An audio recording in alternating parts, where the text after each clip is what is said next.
The value of this particular rack is, well, two things. One, it keeps anything or any animals or anybody from accidentally getting across these circuits. The other feature of this is you can replace a battery in any format by removing a couple bus bars, sliding that battery out, putting a new battery in.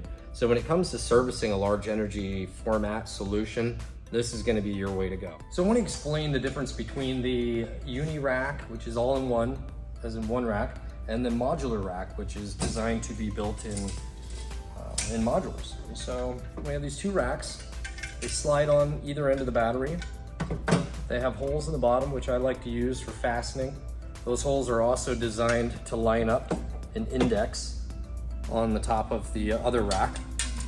So these are modular, like Legos. So if you want to build a 6-stack, or you need to go linear or vertical, you can do that with this rack. It's quite nice. And this is a little bit more economic price-wise than the uni rack. That's more heavy duty.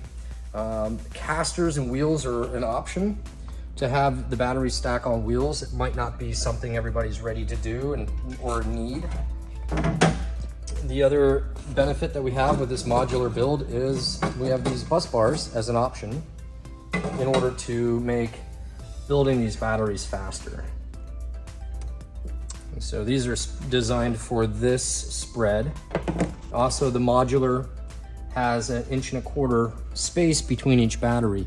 And in some situations, you might need that space in order to accommodate the build.